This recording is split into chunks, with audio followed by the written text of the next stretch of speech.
Let's talk about an alternative route the Jaguars could take in the 2024 NFL Draft. And let's talk a little bit more about Josh Allen's extension signed just this morning. Let's get it.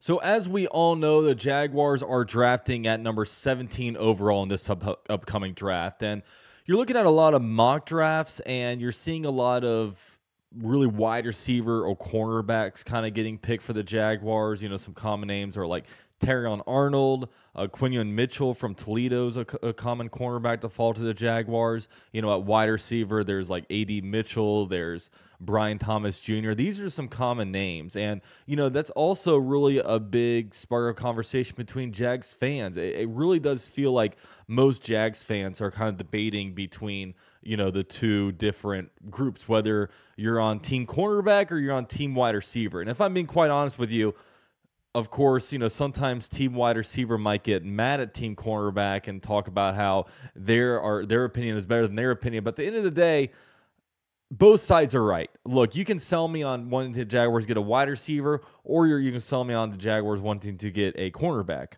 But, you know, there are also some other positions groups to really keep in mind. And really, I think about the trenches. Look, when the 2023 season ended, we saw the Jaguars get annihilated in the run game. They couldn't get any run yardage with ETN, and, you know, the interior of the offensive line just really just folded like some wet paper when it comes to just the defensive line getting penetration against our offensive line. And on the other end, the defensive line couldn't stop anybody either. And it just, you know, at the end of the season, we were a 1-5 football team that looked like one of the worst teams in the league, quite frankly. And I remember my thought at the end of the season was, we need to fortify the trenches this offseason. And the Jaguars have addressed it, but how good do they address it? Now, when you look at the Jaguars' offensive line, the draft is all about building your team for the future. Okay, free agency is all about building your team for maybe the next 2 years.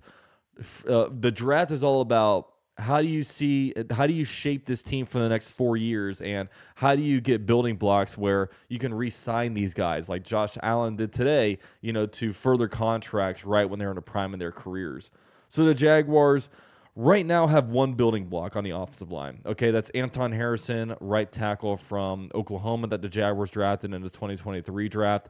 Excellent draft pick, but other than that, you know, you don't really know who's going to start at left tackle. There's still Cam Robinson's looming huge contract out there that the Jaguars could save a lot of money on. And there's also Walker Little, who, you know, you can have this debate however you want. They're kind of even to me, okay? And then on the interior offensive line, it's kind of patched together with Band-Aids, okay? I don't think a lot of Jaguar fans are super excited about Ezra Cleveland, you know, but he's signed back. And, you know, you have Mitch Morse on a 2-year deal, and you have whatever is left out of Brandon Sheriff. You know, with Brandon Sheriff, it feels like we're kind of squeezing the end of the toothpaste bottle, and, you know, we were kind of forced to keep him on the roster because the Jaguars don't really have anything else. So the Jaguars have absolutely no building blocks on the interior of the offensive line, and the Jaguars have one building block in Anton Harrison.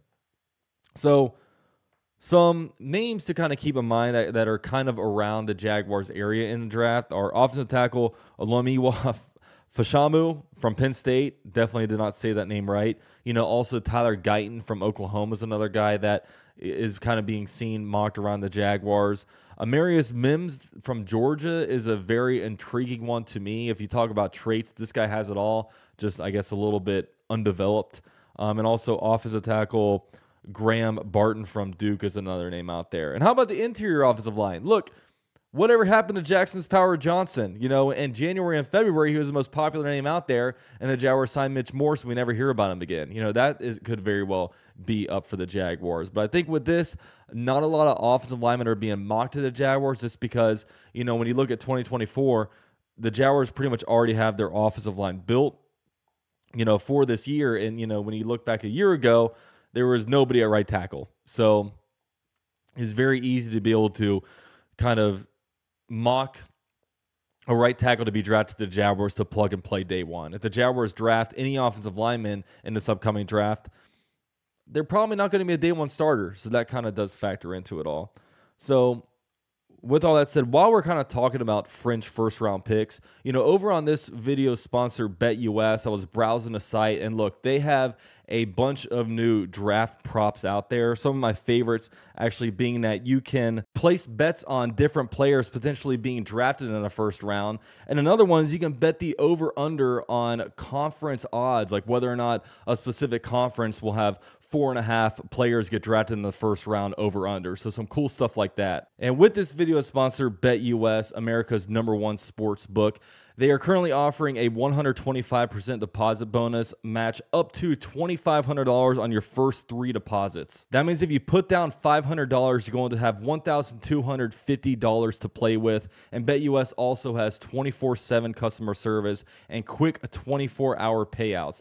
Click the link at the top of the description to be able to receive your bonus. We are also giving away $125 in free play for the first 5 people that shoot me a DM on Twitter will be able to get a free $25 in free play to be able to put on these different NFL draft odds to make that Thursday night just a little bit more interesting. Now, as we end this promo, let's get a quick word from BetUS. BetUS, America's favorite sportsbook and casino. Live betting and racebook. We're celebrating 30 years with a historic offer. A 125% sign-up bonus on your first 3 deposits. Plus 10% gambler's insurance. Get started today. BetUS, where the game begins. So with that said, my gut feeling on the offensive line is that if they go any offensive line position, I see probably offensive tackle. It would be really, really nice to be able to get a guy that slots in at left tackle, and then all of a sudden, boom, you have your right tackle going into a second year of his contract, and you have a rookie left tackle. Both those guys turn out to be pretty good players. The Jaguars will be set in a really good spot. But do I see offensive tackle being drafted in the first round? I don't necessarily see it. Now, in my opinion, I think that the defensive line is much more probable to be drafted at number 17 overall. Now, when I revisit 2023, I think the biggest thing that went wrong for the Jaguars is probably the injury bug. Look, the Jaguars had a lot of injuries, and you can't control that. But I think the biggest thing that Trent Baalke got wrong, and the biggest probably regret of the season, and probably the biggest reason why the Jaguars did not go into the playoffs, is because the Jaguars did not address the number 3 edge position. Look, I really think that when you're one game away from the playoffs, you're one big play, one big stop, one big anything from having one more win on the season and being in the playoffs. And the Jaguars just got nothing from their backup edges in the last offseason. And there was plenty of opportunity to go out and get somebody. Leonard Floyd was out there available, at the start of I guess during training camp. He signed on with the Bills and got 10.5 sacks. Jadeveon Clowney, I believe, signed with the Ravens in August, and he got I think 9 sacks on the year. So there were guys out there, but Trent Baalke decided not to do anything about it, and we suffered greatly last offseason because of it. And what have the Jaguars done, this offseason to address that backup edge position? Well, they signed Trevis Gibson to a 1-year, $1.2 million deal, okay? Jaguars haven't done anything yet. So this still remains a huge need for the Jaguars, and I definitely think that edge could be a real top priority, even at number 17 overall in the draft. Some guys to look out for is that, you're seeing Jared Verse from FSU, getting mocked to the Jaguars a bunch, or at least being around that area. Dallas Turner is a guy that also has a lot of volatility. I've seen him get mocked in the top 10. I've seen him getting, falling out of the top 20. So that is one that is intriguing. Also, Latte Latu from UCLA, that's a guy that may be the best pure edge rusher in the draft, although, he does have some injury concerns, and maybe his measurables aren't what Trent Baalke generally likes in a defensive end or an edge rusher. So, that's something to look at. And also Chop Robinson from Penn State University. I mean, Chop Robinson as an edge rusher, elite name for an edge rusher, I got to say that. So that one is definitely up there. So, with this, I think that I would not be mad if I heard an edge's name getting called. And also even defensive tackle, I mean, Byron Murphy is a guy that I really, really like as well, that can be really disruptive and just kind of do it all. So, I do think that trenches is very important, and, being able to sign an Eric Armstead was a good move, on the defensive line. Obviously, extending Josh Allen was a huge move. On the offensive line, bringing in the Mitch Morse, being able to restructure Brandon Sheriff, having, left tackle, being able to resign left guard. Ezra Cleveland was also a pretty good move. But the Jaguars, I don't think have elite offensive lines or defensive lines. But, if the Jaguars were able to bring in, like, say, a Latu, then all of a sudden your third down line looks like, Josh Allen, Trayvon Walker, Eric Armstead, and Latu.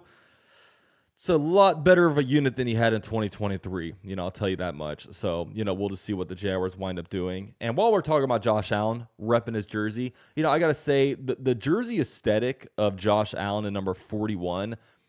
41 isn't that sexy of a number, but Josh Allen definitely makes it look really, really good.